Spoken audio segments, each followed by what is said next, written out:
Welcome to DCTV. I'm Max Hutchison, and this is your news for today, Thursday, March 21st, 2024.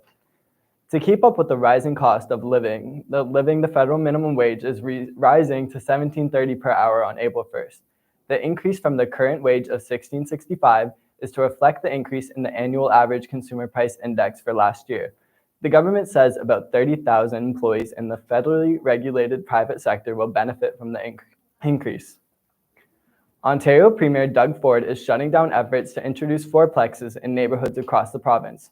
After weeks of active discussions at Queen's Park over whether or not to allow developers to build up to 4 units on a single property without municipal approval, Ford has referred to the policy as a massive mistake that would anger residents living in traditional suburbs. This is one of the policies the Ford government has not implemented despite struggling to meet their goal of 1.5 million new homes by 2031. And with more on what's happening around campus, here's DC's Kate Howell.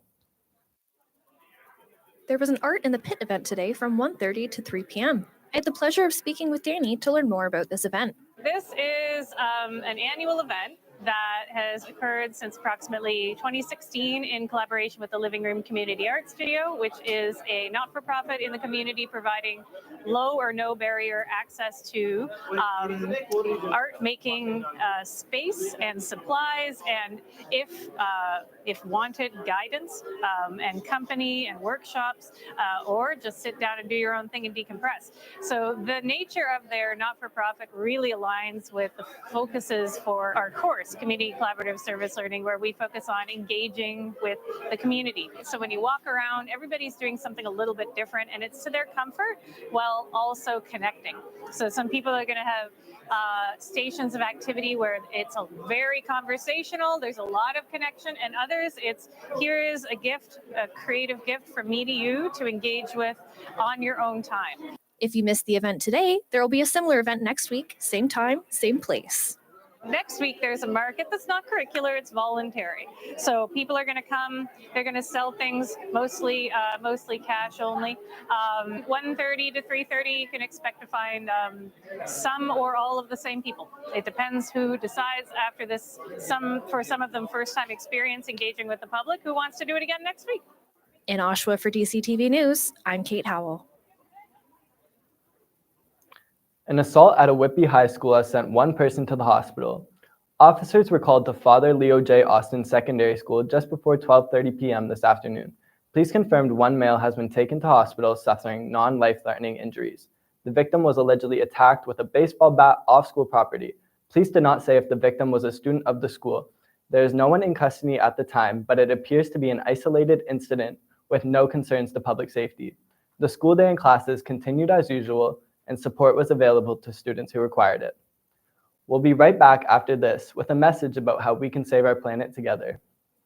Water is a precious resource that helps sustain life on Earth. We need to take responsibility and conserve water. An average family of 4 uses 881 gallons of water per week just by flushing the toilet. The average 10-minute shower uses around 40 gallons. 97% of water on this earth is salt water from seas and oceans.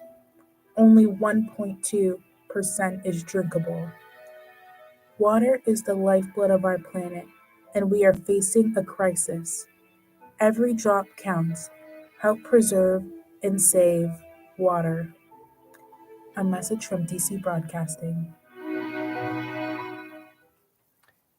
Immigration Minister Mark Miller has announced that Canada, for the first time, will be decreasing the number of immigrants in Canada from 6.2% to 5% over the next few years due to the number of temporary residents coming to Canada over the last few years.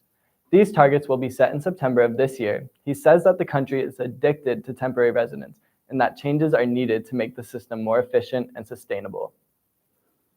That's all your news for today. Now Ganesh has everything you need to know from the sports world. Thank you, Max. The Toronto Maple Leafs were on the road last night in the U.S. Capitol, matching up against the Washington Capitals. The Leafs' top guys rose to the occasion, leading them to a 7-3 win. Austin Matthews led the way with a 5-point night, netting 2 goals and 3 assists, William Nylander also had a strong performance with 3 points on the night. They will travel back home for a Saturday showdown against Connor McDavid and the Edmonton Oilers. The March Madness NCAA tournament is officially underway. The 64-team showdown is the biggest college sports tournament in the United States. Fans from across the country are looking forward to the upsets, the excitement, and most importantly, cheering on their respective schools. Some notable favorites for the tournament are the Yukon Huskies, Houston Cougars, and the Purdue Boilermakers. The tournament kicks off today with a 16-game slate. Tiger Woods has officially registered for the 2024 Masters tournament. Woods, a 5-time Masters champion, most recently in 2019, has played only one full tournament over the past year. He recently withdrew just 6 holes into the second round of the Genesis Invitational in February after having flu-like symptoms. The 48-year-old golf legend still believes that he has what it takes to take home not only another tournament win, but his 16th major title. How much do Canadians know their sports? We have Leslie Green doing sports trivia on campus at Durham College. Hi, I'm here at Durham College to find out whether the students of the younger generation know less about sports than the older generation. No, I don't really know much about sports. I'm a big advocate for sports. So much about sports, definitely. I'm a huge sports enthusiast. Let's skip this question. Austin Matthews, John Tavares, and Willie Nylander. Wayne Gretzky. He's the only hockey player I know. Players. Oh, that's easy. Austin Matthews, Mitch Marner, and William Nylander, my guy. Is that when you do magic and you like pull stuff out of a hat? Patrick is one of the players, scores 3 goals. Points? Oh, 3 points in a row? Oh, 3 goals in a row. Thank you, helper behind screen. One player during one game gets 3 goals in that specific game. 2 questions down and 1 to go, but the verdict is still out on whether college kids know their sports. I want to say 12. 5 players and 1 goalie, so that'd be 6 per side, which would give us 12. Maybe Guess and say 8 players. Have 5 players on each side of the ice, and then 2 goaltenders on each team. So in total, that'd be 12 players on the ice. Heard it here first, guys. It seems like 50% of people do know sports and 50% don't. So I guess the jury is still out on whether college kids do or don't enjoy sports anymore. I'm Leslie Green for DCTV News, and back to the desk. The Boston Celtics are the first team in the NBA to clinch a playoff spot this season. The Celtics are storming over the league this year, rocking a 55-14 record. No other team has even surpassed the 50-win mark, let alone 55. They have been on a different level since opening night and still have yet to lose a gear. Could this be the year they climb to the Larry O'Brien? They still have a tough road ahead, as there are many great teams in the league, but fans are saying that this is their year. Time will tell. That's a wrap for sports. Next up, we go over to Edmund, who has the latest in the world of entertainment. Thanks, Ganesh. Margot Robbie is set to produce a film inspired by The Sims. After a successful acting in Barbie and the big screen, Margot will be turning her sights to producer on one of the most popular video games in history, The Sims, that was around in 2000, being one of the most popular computer games of all time, adapted for the big screen production banner Lucky Chap. 90s UK band Chumbawamba, made famous by their smash hit Thumb Thumping, has called for New Zealand right-wing politicians to stop using their song, as they don't want to think they align with his views. Other politicians have used this song. They haven't had a problem with it. They wrote the song to be a positive and uplifting, and want to let people know to use their song for spreading happiness only. Mark your calendars for March 22nd as Shakira is set to make her long-awaited return with her first album in 7 years. La Mures La Yano Lauren is poised to be a soundtrack of strength for listeners around the world.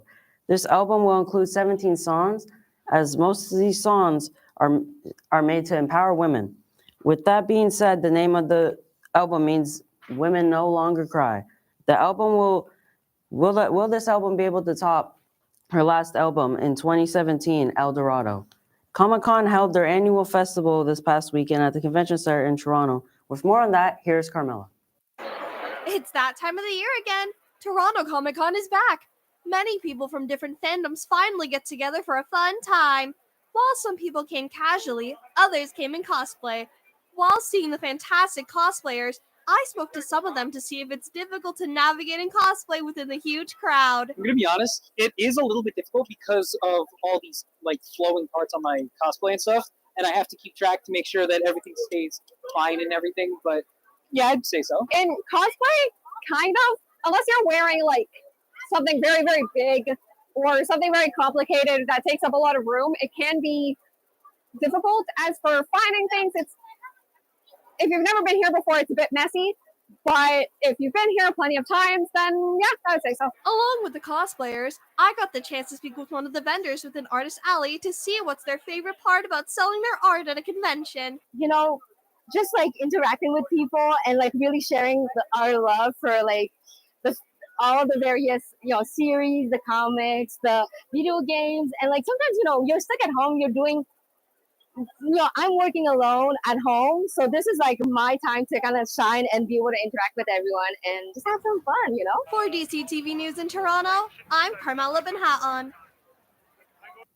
Olivia Rodrigo was caught under fire after giving out birth control and Plan B at one of her recent concerts. A pro-choice advocate was taking matters into her own hands, handing out birth control, saying that she wanted to help women in need. Because some people did not like this, as there was children attending the concert. And Rodrigo would get backlash, her and her team have decided moving forward, they will no longer be handing out birth control and Plan B at her next concerts. That's it for the world of entertainment. Here's Alex with the weather. Thanks, Edmund. Here's your 5-day forecast from today, March 21st, through to Monday, March 25th. Today, we are reaching cloudy with a chance of sun with a high of -3 and a low of -7. Friday is going to be cloudy with a high of -3 to a low of -6. On Saturday, it's also going to be cloudy with a high of 2 and a low of -8. Sunday, don't bring out the shorts just yet. Even though it's sunny, it's still going to be a high of +1 and a low of -4. And to cap off our 5-day forecast, it's going to be cloudy on Monday with a high of 5 and a low of 2. That's it for the 5-day forecast. Now we're going back to Max at the news desk. Max?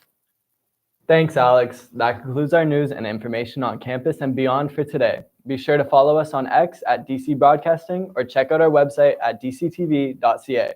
Thanks for watching, and we'll see you next time.